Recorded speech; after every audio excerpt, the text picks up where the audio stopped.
That's why I don't search. Part 2 now.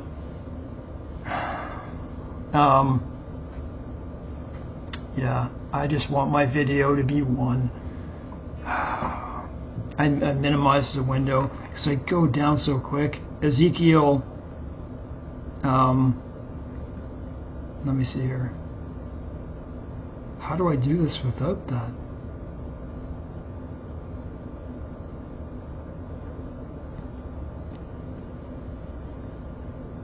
Won't let me open up a new window unless I minimize that.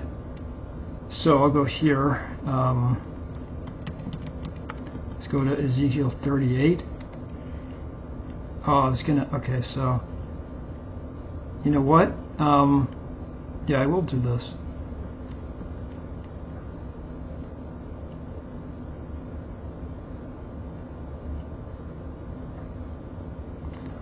So I heard this, and it could well be true. So I'm not going to read all of Ezekiel 38 and 39, but it says, you know, I'll go to a peaceful people who dwell safely, all of them without walls, having neither bars nor gates, to take plunder and to take booty, and to stretch out your hand against the waste places that are again inhabited. And they are. And against a people gathered from the nations, who have acquired livestock and goods, who dwell in the midst of the land. Listen to this. Sheba, Dedan, we know those places are. The merchants of Tarshish, that's Britain. And all their young lions. So it sounds like all their young lions is from Tarshish. That could be Canada, New Zealand, Australia, Canada, and the United States. I'm just saying. You know, and the reason is they say young lions. From the British Empire came all those nations.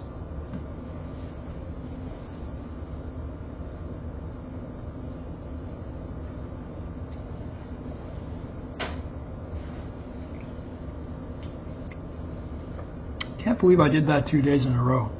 Something else you'd want to hear, very interesting in this. Please go read the whole thing, 38, 39. While you're at it, read is it 37, dry bones?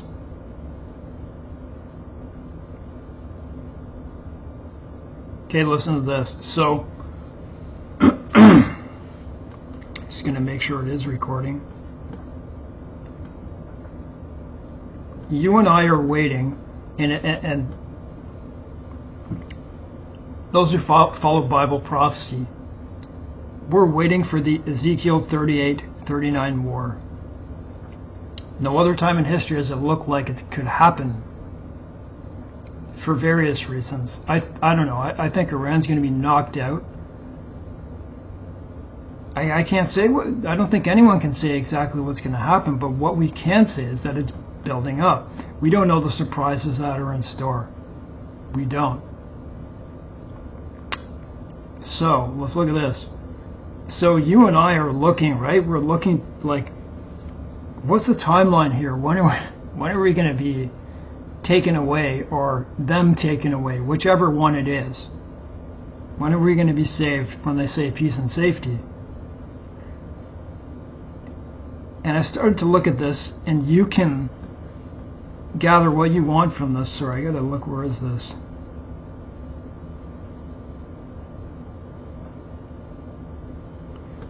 Okay, so this is Ezekiel 39. I'll just start from here. So I will make my holy name known in the midst of my people Israel. I will not let them profane my holy name anymore. So they have come on as, you know, the enemy has come like a cloud on in the mountains of Israel, and God has done his will with them to glorify his name. I will not let them profane my name, holy name anymore. Then the nations shall know that I am the Lord, the Holy One in Israel. Surely it is coming, and it should be done, says the Lord. I questioned this yesterday. This is the day of which I have spoken. Verse 9. Then those who dwell in the cities of Israel shall go out and set on fire So whenever the Ezekiel 38, 39, are we going to be gone before then, or what's going to happen? Well, I don't know. How are we going to be saved by God is the question.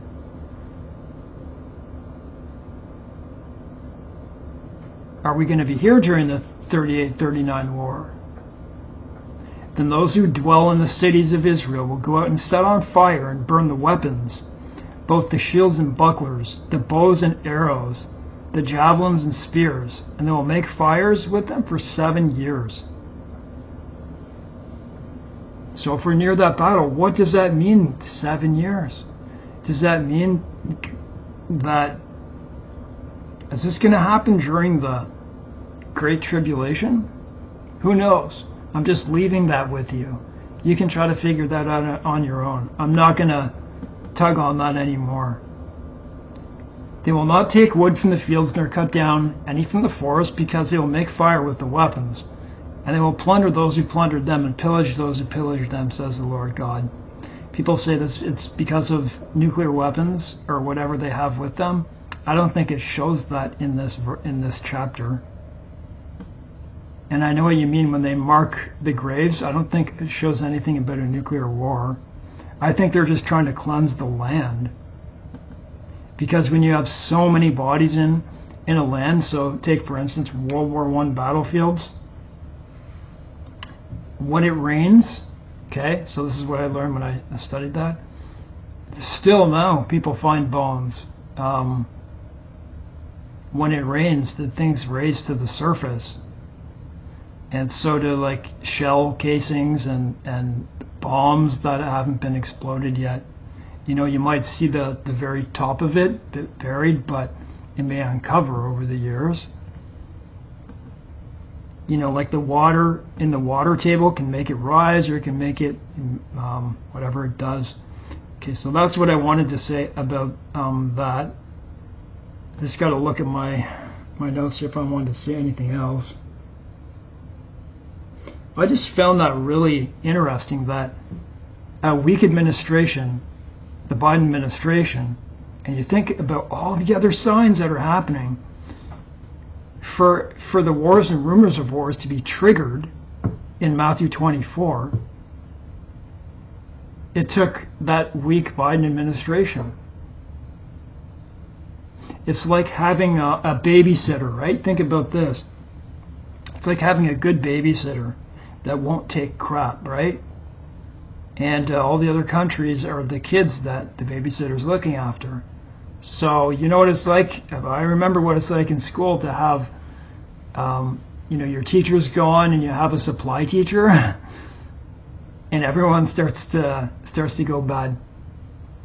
That is what's happened. And now you hear wars and rumors of wars. And if Trump makes it in office, I don't know. It'd be very interesting to see what happens.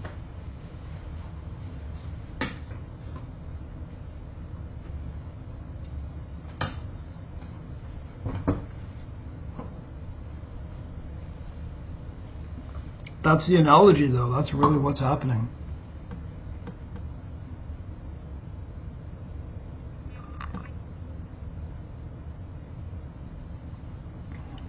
No matter where you are, no matter what you're going through, just keep holding on. Things usually do get better. I've been through some pretty hard times, and I've been through a lot of those different phases. The narcissist, for one. A lot of different health things, like getting this and what it did to me. Boy, oh boy, man. I was sick for a long time, and I still am. It's one of the reasons I have to keep walking out of the picture.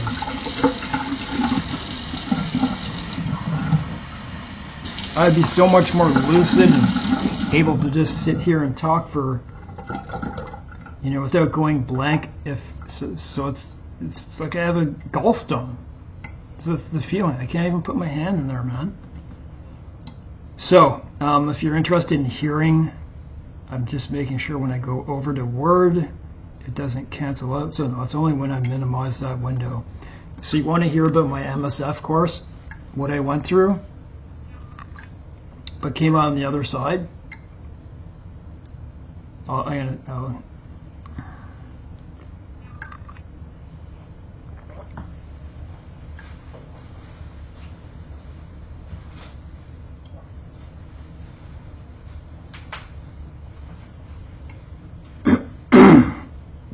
okay. No, I'm not saying that you have to go through this. But in my case, I did. I really wanted to get my license. I could have just gone for my M1 and then gone for my M2 and did the test, but my insurance guy said, if you don't take the MSF course, I won't insure you. And I think that's what most of them are like here, so kind of felt forced into it. And I also knew that my insurance would stay at a good price. I got lucky that way, and I do believe it was God who set me up with it. Excuse me. So I bought a motorcycle, and then I had a month. He gave me a month to practice, which really, really helped. Like getting on a street bike. I didn't ask for help for anyone. I just went on it and started to teach myself. By videos, but achieving my hardest goal despite excruciating pain. After many years without a car or any vehicle, I decided to go. So I did drive when I was younger, but then I got sick, got my license taken away, and then all those years that I was sick, I decided to go for both my G1 and M1. And I passed both written tests within 1 month of the other. Everything is so much more expensive, so I thought, why not purchase a motorcycle and save on gas? I will drive in the cold. Not if there's salt on the road, that's where I'll stop. But that doesn't bother me. I don't mean like what is it right now? I went out yesterday, 3 degrees Celsius. That doesn't bother me. It's actually probably good for the bike. If you already know my story, this isn't the most painful thing I've been through, but for a personal goal's sake, it was. This story is geared towards those with no confidence, but more so it's for pain sufferers who can't even tolerate life itself. The guys, this is for all those hard times like I'm talking about. I didn't put that in here. I have a high pain tolerance given by God by horrific circumstances throughout my life that helped me grow stronger mentally. Getting your license isn't difficult, or riding a motorcycle, but it takes skill. On a motorcycle it does. It's not about that. You see, I suffer with now, so I put in here 13 pain conditions. If you include my face, I don't know if it will continue, but it certainly keeps coming back. It was that day. And nine of those are truly painful, and I do live day to day. Just because I look good, so I look okay, doesn't mean that I am. I couldn't walk for 10 years due to adhesive arachnoiditis, which on its own equates to terminal cancer equivalent pain. Without opiates mostly, that's where you would have that type of pain. But I would say most people are on opiates. But if I get in a pain flare, it's like that. Just that on its own should stop about 99% from doing what I did during the weekend. In 2004, I was injured by a medication and indirectly acquired a CRPS-like disorder of my full body, which paralyzed me with pain, with burning, stabbing, bright lights, aching bones, aching muscles, but abnormally severe, to the point where I couldn't even wear half my clothes. From attempts on my life, because of the pain, suicide, diseases, due to not being diagnosed for close to 20 years, I ended up severely injured with a brachial plexopathy and a torn sternocleidomastoid muscle, of which both are quite severe and lifelong. I must push my point to give you an idea of what I faced for 18 hours over 2 days. I have a severe abdominal injury. Okay, so I'll just say this. I didn't remember I put all this in here, but so I have adhesions from my sternum to my pelvis, chronic kidney stones. I passed one that very morning.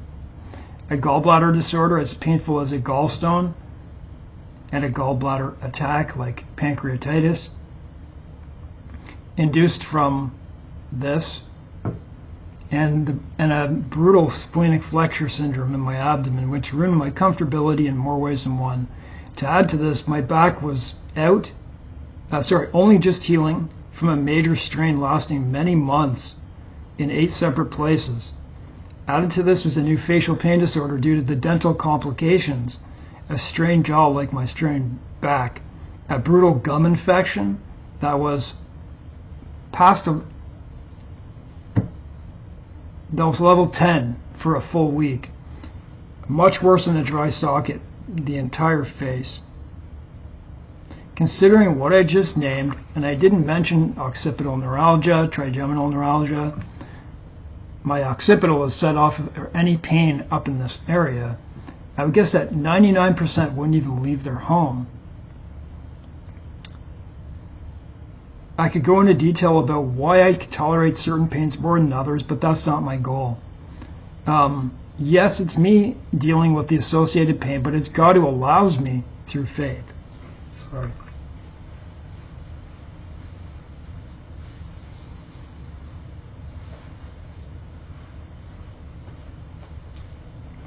I lost my license for medical reasons 20 years ago, but as you know, I got both licenses recently. After passing my car license, I wondered how easy the motorcycle test would be, and it clicked in my mind to investigate how much a bike would be with insurance. Naturally, motorcycle gas is to get gas, like to fill your tank is cheaper, so it appealed to me. Plus, I always loved street bikes, and no, I don't mean coveting them. Around the same time period, I got my M1, bought a motorcycle, and shopped insurance despite being told that nobody in Ontario, as it's the most expensive in the world. It really is, it's number one. How lucky, would insure me, nor could I find a course so late in the year with backlog from COVID. The odds were stacked against me unless I simply waited and did my M2, but with that, what practice if nobody insures M1? So how am I going to do my M2 if I can't even practice with an M1? I'm sure people go and practice anyways. It's really unfair. Many accidents by young adults cause sky-high rates and a loss of insurance company insuring M1 drivers. Throughout the whole summer, I'm right by a highway. I hear them racing on the 6th gear at top speed a lot. 2 guys just recently died too because of that. I heard them that night, so I heard them just before they died. First, I found a course that I was the 8th last of the entire season. The guy in the course I spoke with, he was the last. Until springtime. When I saw the availability, I was staring at it. And I said to myself that if I paid it, it was like just under $500. I had to go. If I paid it, I knew I had to go. But my body would be subjected to hell from the things that I just named to you. What I named to you was not everything. A day course would work.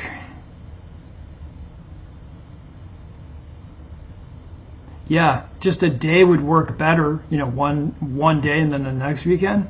But no, it was the entire weekend. There was no getting around it. Going out for me is planned and must be, not usually beyond 3 hours, to come home to pain meds and rest.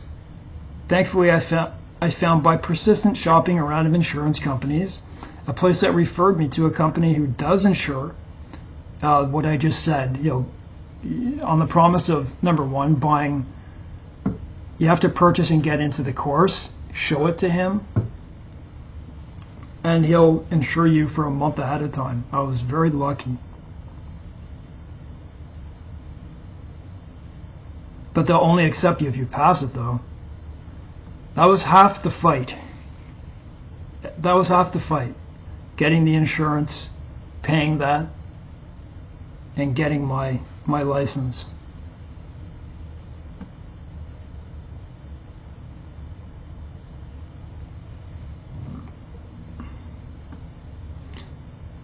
With a brand new bike, I waited for the 1 month mark and got on my bike and practiced like hell. And what a difference it made entering the course unblinded. As time wore on, I got a little nervous as it got closer, but only for pain reasoning. No, I wasn't afraid, but I knew I had to tolerate a possibility of sustained acute pain. My strained back, which was only recently in recovery mode, but far from well, was my foremost worry.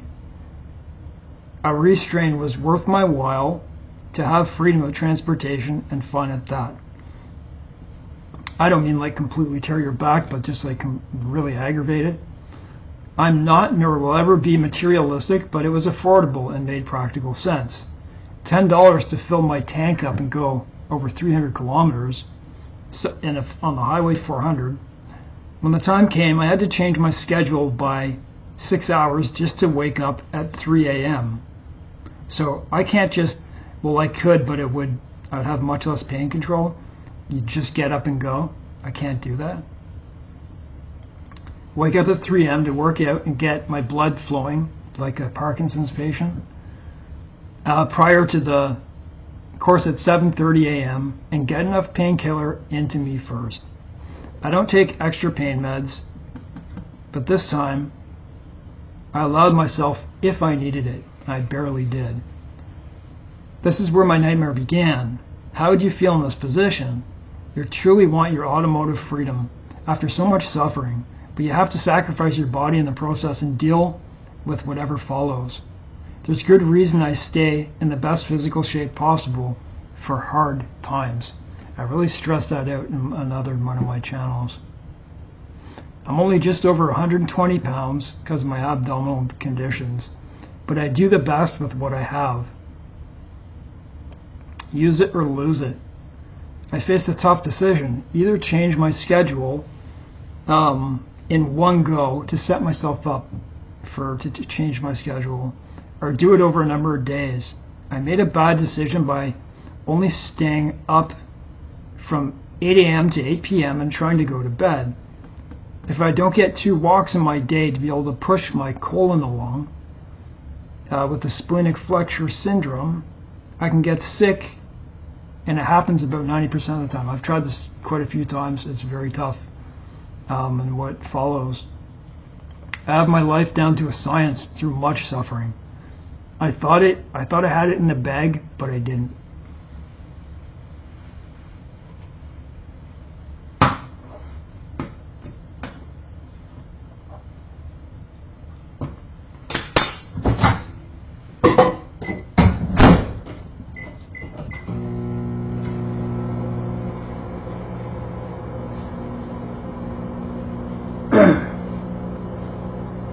I'm a firm believer in Jesus Christ. And over the years, I've been attacked in my sleep by sleep paralysis, if you know what that is. It's getting tough. When rescheduling, just give me a second. Sometimes I have to make sure if I took my meds. Happens a lot, I'll have to look in my pocket because I feel really sick. It happens. It's not fun. So if you know what sleep paralysis is, when rescheduling, which isn't easy on anyone's body, I have to take the same number of medications to avoid less pain control, but it can play havoc on my abdomen, which it did. At 8 p.m. I lay in my bed and hoped for the best, only to find that I couldn't fall asleep. In my case, especially with the above-mentioned conditions, a loss of sleep is like a removed painkiller or worse. If I don't get sleep, I feel like literal death. So it's 8 p.m., 9 p.m., 10, 11, What the heck is this? I felt cursed, but I did my best to keep calm. You know, like I wasn't like worry. It wasn't that. Would I have to cancel the course and lose out on so much effort and not be able to be insured? It wasn't an option. I had to wake up at 3 a.m. to get my body prepared with enough medication. I know full well that demons, yes, demons, if you've ever had experienced an episode of sleep paralysis, when they know you're about to break through a barrier, they have the power to enter your dreams, but not during the day. Not a born-again believer. I said to myself, I know I'm going to be attacked, okay? It was like 12 o'clock at night.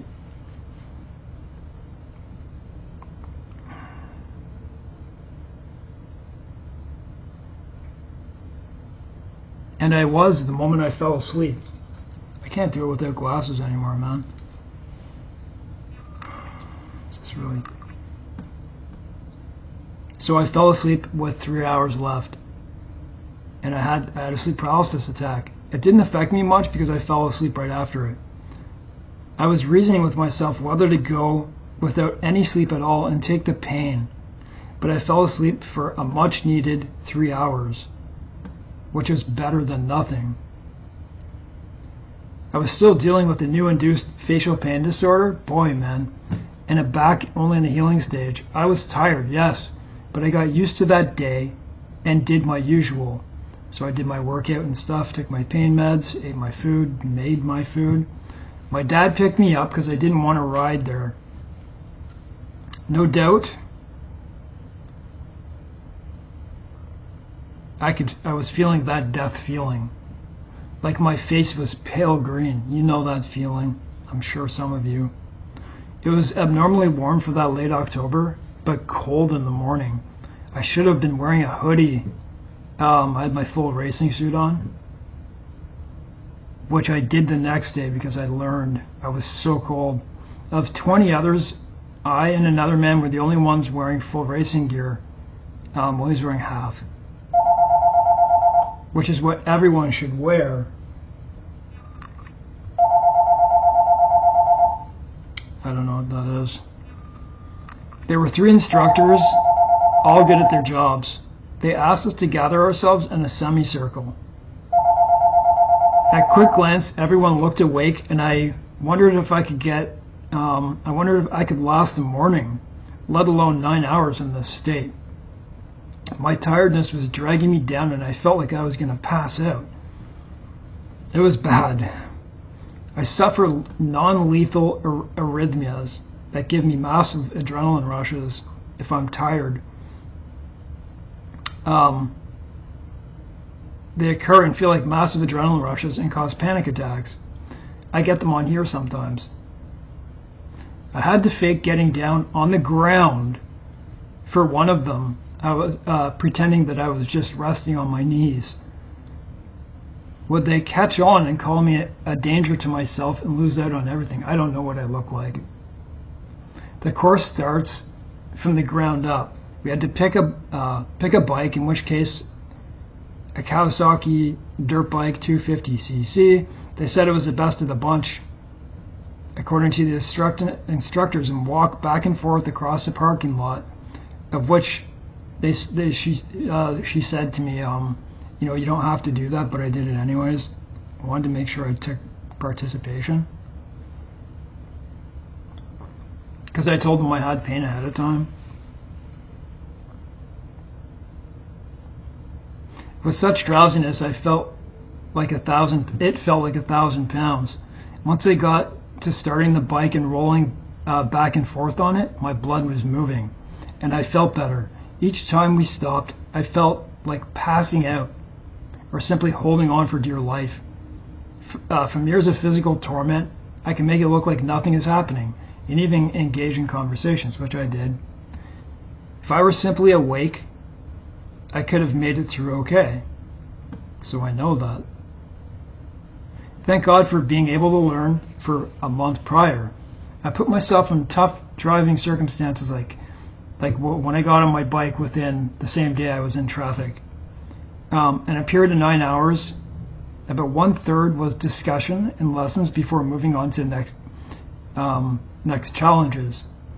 They were easy because it involved first year only on the first day, but then on to second and not past that.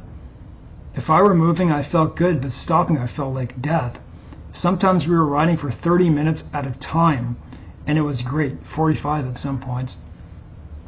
In and out of pylons, courses, slalom courses, it was exhilarating. I was still healing from the horrible gum infection and a new facial pain disorder. Constant twisting and turning, plus my helmet were causing trigeminal nerve attacks, and my fate and my occipital in the back, because my traps had only just healed, but this was really aggravating it, so it's referred pain all the way up my head. My traps were burning and the referred pain was traveling into my neck, shoulders, occipital, and into my face in general. If I got a break, it would die down. Sorry guys, I gotta take breaks here. It's very tough today.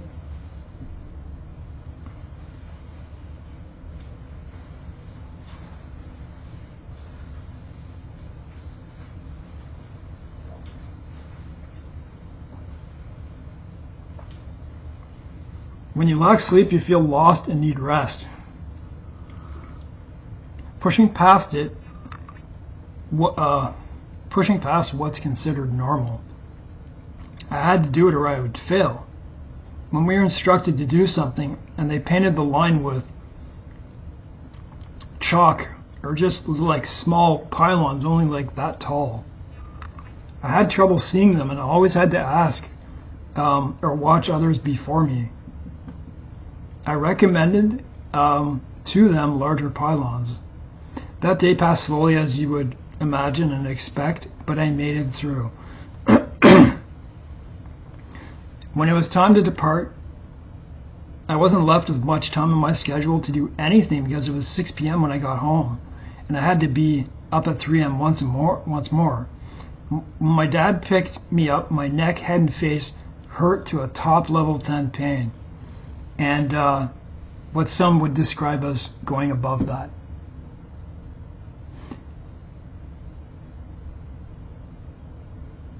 It would feel that way to anyone not acclimatized to pain. I just wanted to get home, but my dad got caught in traffic because the NHL hockey game just happened to be around that time, and the traffic was bad both ways. I sat on the curb holding my face until he came. It should have been a 25-minute ride there, but there was construction and it took over an hour to get back. Falling asleep, it was 4:30 when it ended. Falling asleep wasn't an option because I had a pet at home and many chores to do to set myself up again, plus my dinner. Most people would have folded and given up from the facial and neck pain alone, but I was more than halfway done because I had done the theory class as well before that class. I just wanted to be home. My body was screaming for a good walk. Pain meds. I feel better after a walk, even in that state. Pain meds, dinner, and sleep, of course. You know that feeling when you have a bad night's sleep and you know in most cases that your body makes up for it? Like no matter what, you know that feeling? I've been through this many times before. So I ate my dinner and no, my pain from the day did not dissipate. So it went through all the way till I got in bed. Extreme tiredness somehow tricked me about what was wrong with my body, and I had tunnel vision, knowing that I had to complete my journey. So I could feel it, but what I'm saying is I had like an ongoing kind of rush. I couldn't wait to get to bed that night, and I was convinced on prior experience I would fall asleep early. Due to the 9 hours of training, I lost some time. The day before I had a longer time to set myself up. So I lost about 2 hours, 2 valuable hours. And you couldn't come late. But I knew only 5 hours of sleep would suffice to attend fully awake. In the back of my mind, and I kept it away the best I could, that if I experienced the same thing,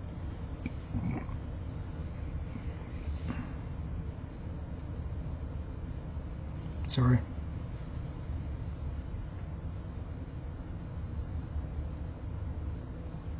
I don't know why I wrote that, but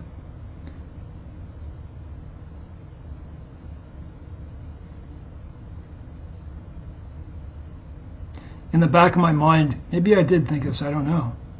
I can't remember. That if I went through the same thing, that I might be done with it. How would I do it, right? If that happened again? But I just put it in the back of my mind. When I lay back, I was sure by feeling of exhaustion that I would fall asleep quickly. In bed by 10 this time, versus 8 p.m. the night before. So 10, 11, 12, oh man, what's going on? And well, what's a chance? Like, I got in the back, I lay in bed, I was so tired, I was so assured that it would happen, but it didn't. Like, what's a chance? It didn't feel like anxiety or worry. Thankfully, I fell asleep for 2.5 hours this time, because I almost had none. If I didn't go, I wouldn't get my M2, but most importantly, the insurance, at a good rate, as most insurance companies these days need that MSF safety course due to accidents and idiots being on, they call them crotch rockets, without care for and reckless driving. I hear it many times per night, top speed in 6th gear, like I said. My pain was so complete and overwhelming from the day without rest, and now this. Again, while laying in bed, I said to myself, I can do this without rest. So I got to the point when it was getting so late that while I was lying there, I said to myself, maybe I don't need any rest. I just had to do this.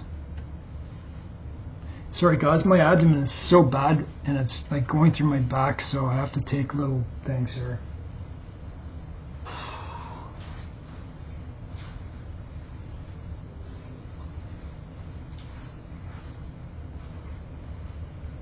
Staying still is very hard.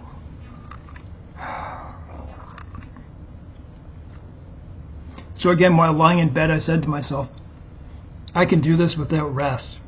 I know what it's like to have no rest for extended periods, meaning days at a time, with bipolar disorder.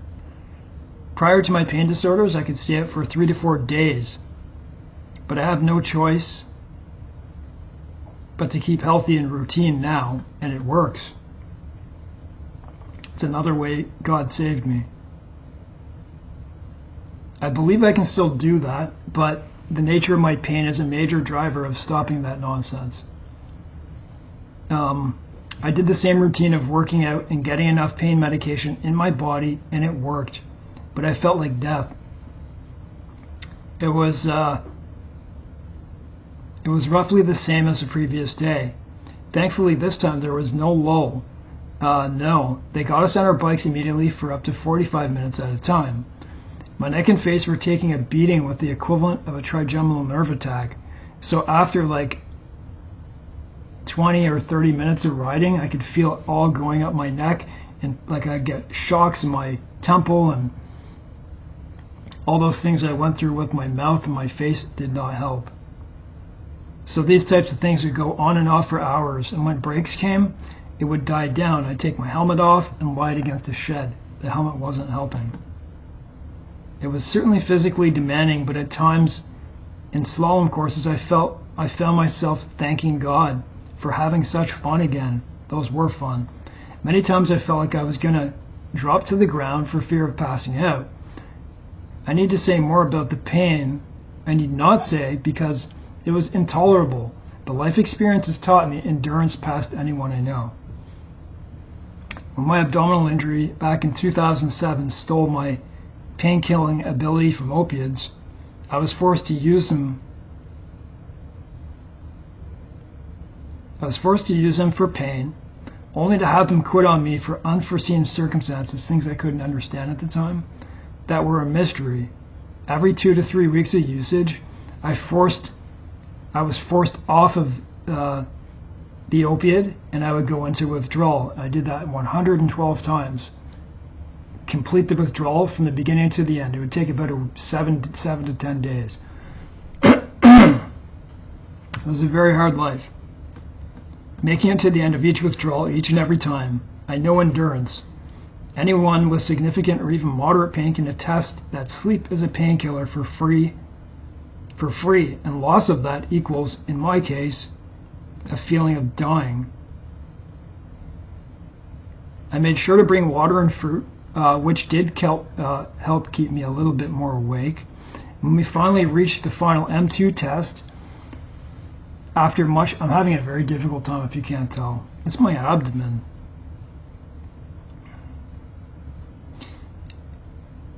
When we finally reached the final M2 test, and after much practice and going over each of the 8 tests, my mind was so blank that I couldn't recall what each test goal was.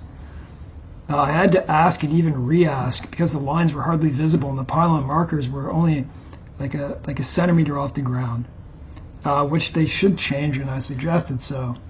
Although with 20 motorcycles going at once, oh man. At the course in a large parking lot, we barely had to stay still during the course, which made it easier for me.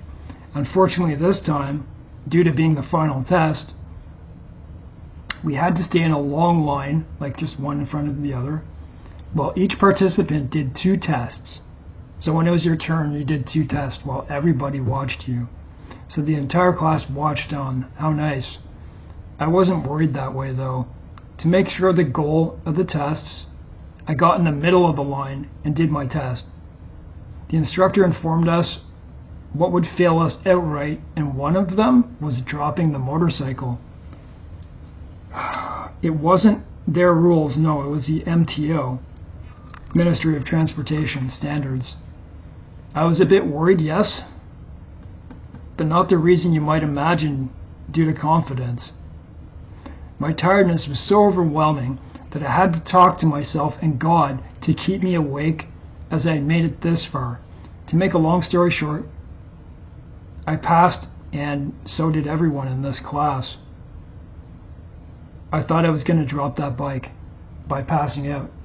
I didn't think that, like I was worried about it because I was so tired. Was it possible that I was going to pass out and fail? Most of the people in that class had good skills, but people do fail. I got 3 points out of 12 possible allowed. I shouldn't have even gotten that because of my tiredness. I wanted to get home as quickly as possible. It was great knowing that God aided me in breaking another barrier in my life.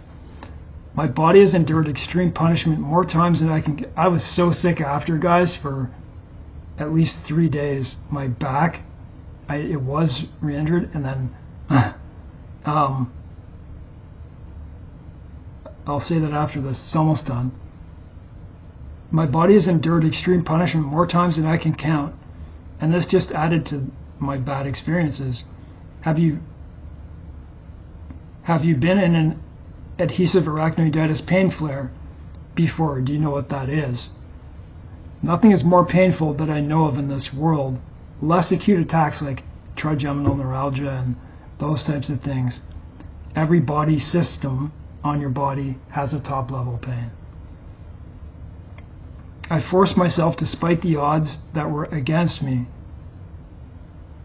When I was staring at the MSF safety course, I knew if I clicked it, yes, I would have to go, being the 8th last person of the entire season. I had to do it. Sometimes simply saying yes is the answer to your fears. If I hadn't known God, I wouldn't have had His Spirit with me and failed. I don't know if I want to say anything else, guys. It's I was dealing with definitely kidney stone yesterday. Like it's just like going through my back, out the back into my kidneys on both sides, in the very lower back part. Sometimes I can't tell how sick I am until I try to stay in a camera view. So I think that's just about everything I wanted to say, but I put myself through that, right? I put myself through that to attain a goal, and it worked. No, most people wouldn't do that, and I'm not saying I'm better than another person. But it fits with the topic of my discussion, which is why do we go through so much pain? So after the 3 days of just feeling horrible, my back, I just wanted my back to heal. I felt joy, and that's it, isn't it? For someone in my position, it's a big goal. It's a really big goal. It was really demanding physically, and I knew, like, so. Anyways, guys, I hope this has blessed you. Pray for every one of you.